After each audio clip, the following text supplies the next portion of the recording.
Every single one of these DJs has train wrecked a mix. And they'll do it again. Bad beat matching, key clashes, accidentally pressing buttons. All these things can derail your entire set. The difference between beginner DJs and pro DJs is the pros know how to recover quickly without panicking. I'm going to give you a few techniques you can use to help recover from bad mixes without the crowd even noticing. Rewind. When the crowd says bow, train wrecker.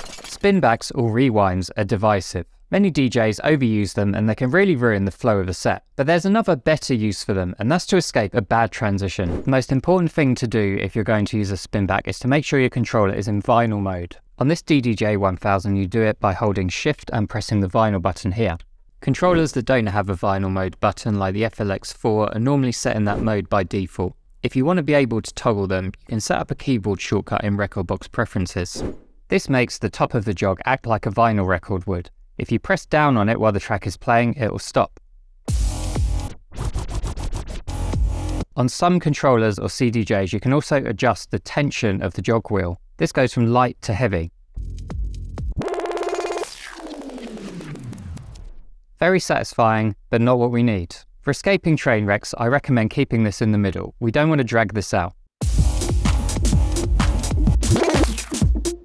In the moment, it's unlikely you're going to be able to time the rewind so it stops at the end of a phrase where it could sound passable, but like puberty, it's better to avoid putting the crowd through a long and painful transition. If the spinback doesn't work, there's another more subtle way you can transition out of a bad mix. And the good news is you probably already use it. It's the high pass filter. There's another reason this is a great option. If you do it fast enough, the crowd might not even notice that you've messed up. I often use this in scenarios where there's a key or vocal clash happening. Almost all controllers have a filter knob letting you apply a high pass or low pass filter to a track. Don't try and apply both at the same time though, or you'll break the universe.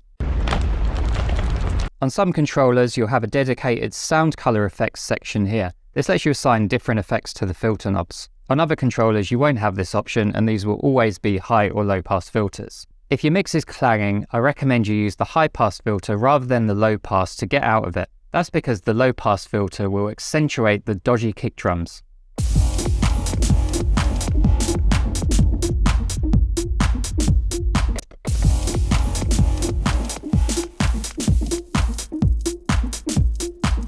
The next one was almost so simple I didn't include it, but often the simplest solutions are the ones that work best. All you need to do is turn the channel fader down on the outgoing track. This method works on the principle of just getting the pain over as quickly as possible. I tend to use this one in the scenario where the beat matching's okay, but the tracks just sound rubbish together. Try and aim to complete your fade out by the end of a phrase.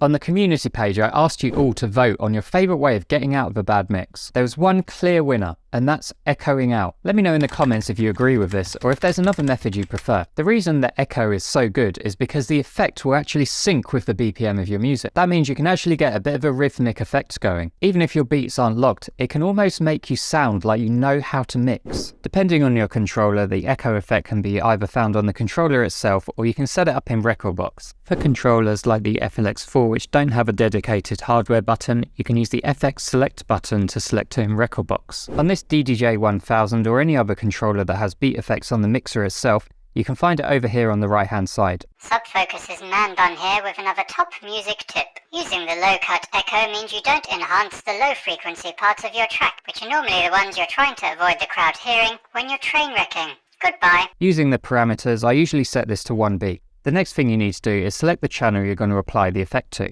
In this case, we're going to set it to channel 1. If you hear your tracks are out of sync, you can apply the echo and then quickly kill the channel fader. This means the audience will just hear the echo effect syncing up to the beat of the incoming track.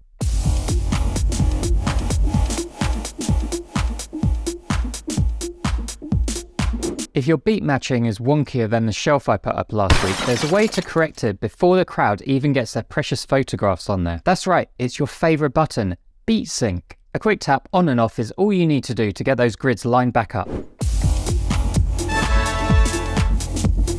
After that, you can continue to tweak the jog unnecessarily out of sheer stubbornness. So far, we've spoken about damage control, how to get out of a bad mix as quickly and painlessly as possible. But what if there was a way to turn a train wreck into a good transition? Hog cues may well be the best way to accomplish this, and it's the method I use most often. They're great for both correcting phrasing and bad beat matching. At a minimum, I always make sure I have hog cues set on the drop and 64 beats before. As an extra safeguard, you can also set them on a cappella sections or the start of breakdowns. The first scenario where we can use hot cues is if I fire off my incoming track too late. This means the phrases won't be aligned.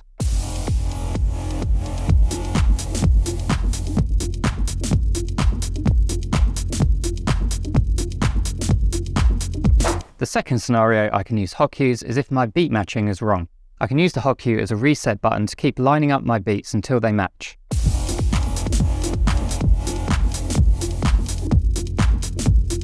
Just like contraception, sometimes prevention is better than dealing with the consequences. There are some things we can do before our set to make sure train wrecks don't happen in the first place. One type of train wreck is where you just run out of song before you can mix out. There's an unexpectedly short outro. You took too long selecting the next track. You were busy thinking about whether Denon is actually much better for a home user than Pioneer, but you can't quite make the switch in case you accidentally go on a CDJ for 5 minutes in 2058. Fortunately, in Rekordbox, you can set up active loops when you're preparing your tracks. So load up your track and navigate to where you want the loop to kick in.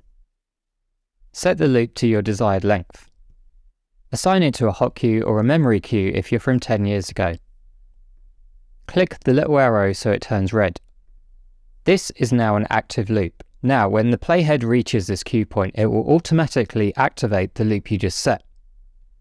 Now you've got unlimited time to do a nice, long, boring transition. Of all the tips I've mentioned so far, this one probably works the most often, and it might surprise you. Just pretend nothing happens. That's right.